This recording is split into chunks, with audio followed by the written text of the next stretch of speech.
Good morning all of you. We are going to start new lecture of strength of material.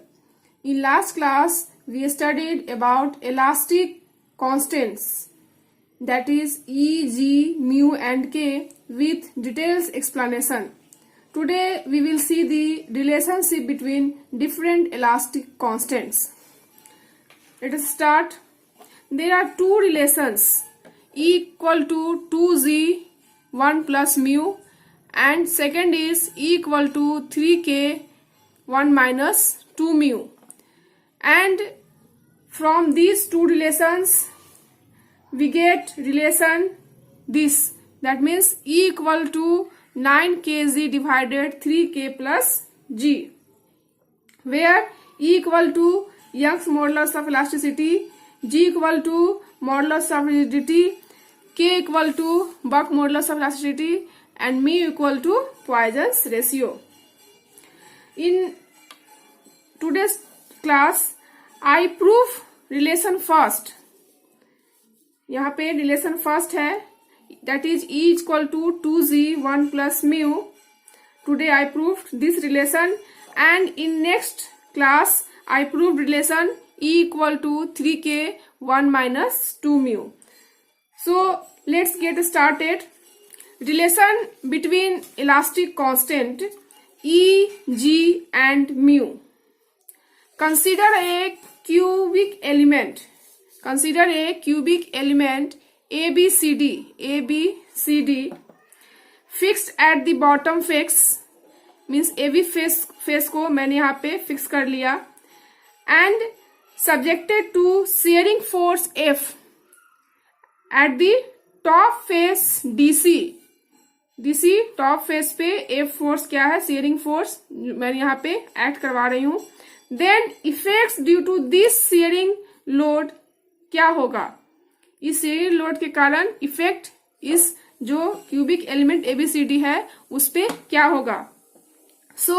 पहला effect होगा shearing stress tau is induced at the faces DC and AB, और इसके complementary shearing stresses of the same magnitude is set up on the faces AD and BC, so that block distorts to new configuration A, B, C dash D dash. That is, इसका जो है वो shape and size में changing आ जाएगा. ये जो मेरा जो क्यूबिक एलिमेंट ABCD है वो डिस्टॉर्ट कर जाएगा फाई एंगल से, और ये शेप ले लेगा AB, C डैश और D डैश का. इसको मैंने आपको shearing फोर्स या फिर shear स्ट्रेस के चैप्टर में भी मैंने इसको एक्सप्लेन किया था. सो अगर कोई भी प्रॉब्लम हो रही इसको समझने में तो आप वहां से भी इसको देख सकते हैं. Now, and the diagonal AC elongates. AC diagonal जो है in ABCD में वो क्या होगा, elongates होगा, and diagonal BD shortens due to compressive. AC diagonal due to tension के कारण क्या होगा, elongate होगा, and BD diagonal due to compression के कारण क्या होगा, compress होगा. So the longitudinal strain is developed in the diagonal AC.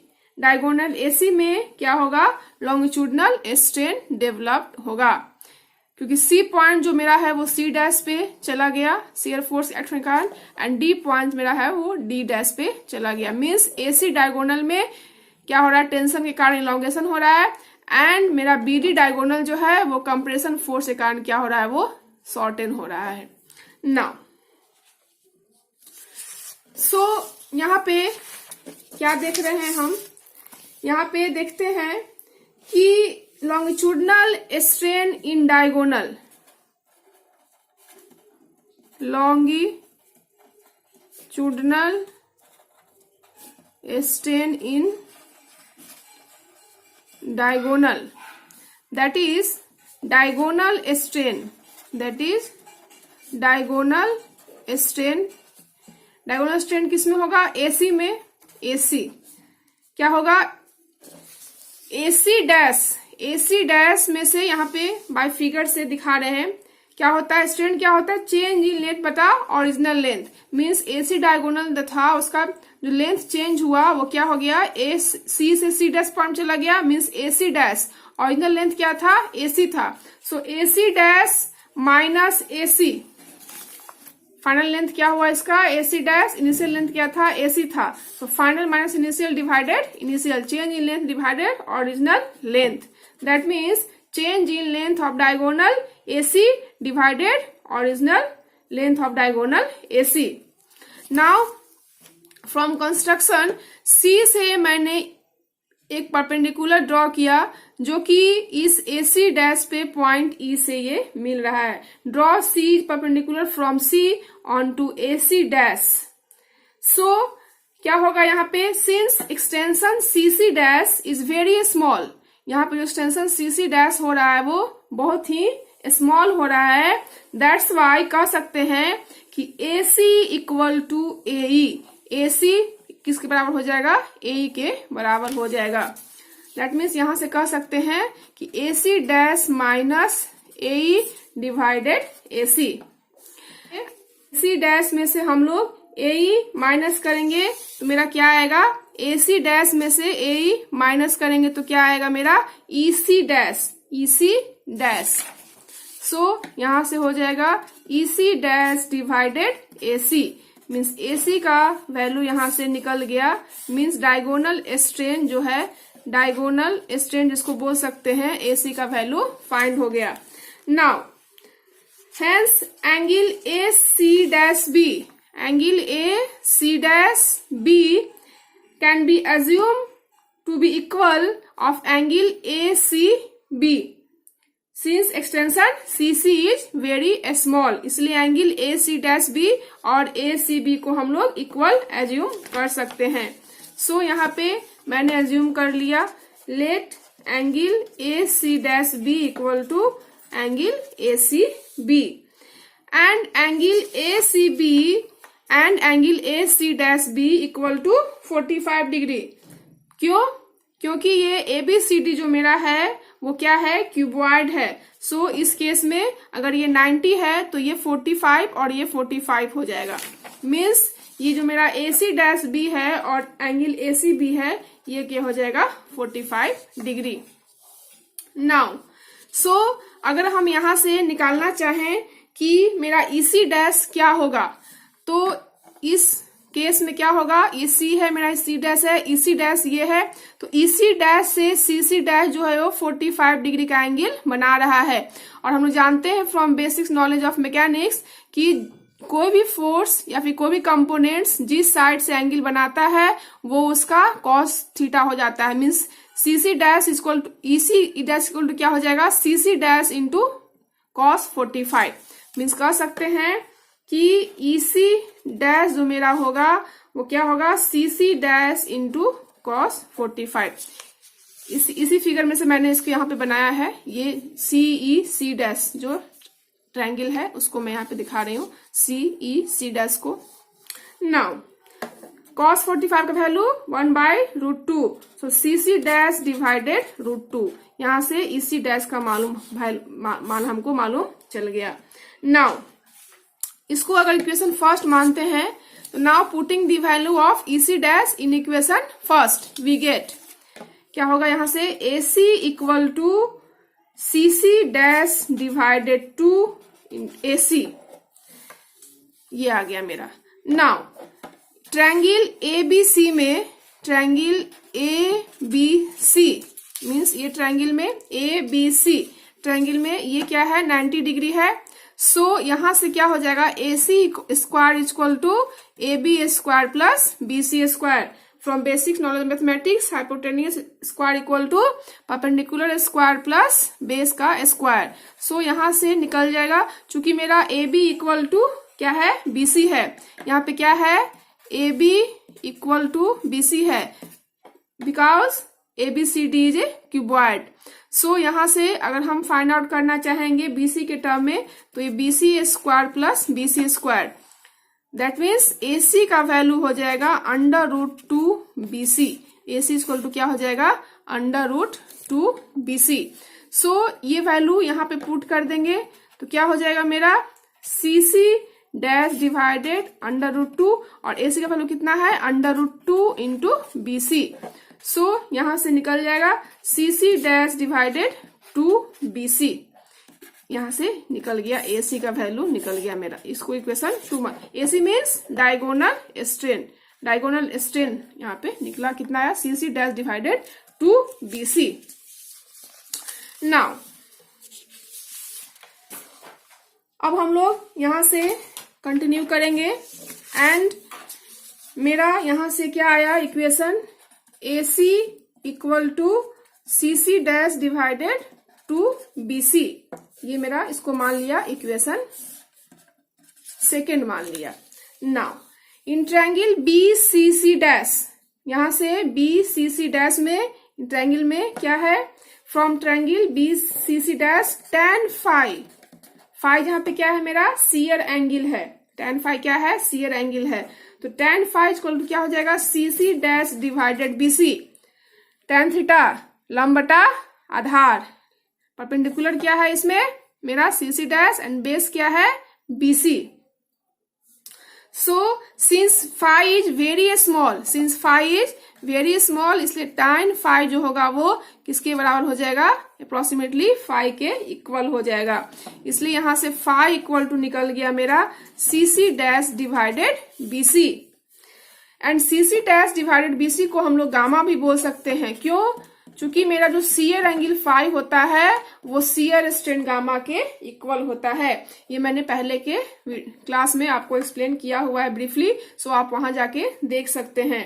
So from equation 2 में अगर इसका वैल्यू हम लोग पुट करते हैं तो क्या हो जाएगा यहां से AC equal to gamma divided 2, क्योंकि CC डैश डिवाइडेड BC का मान क्या है गामा, सो गामा डिवाइडेड 2।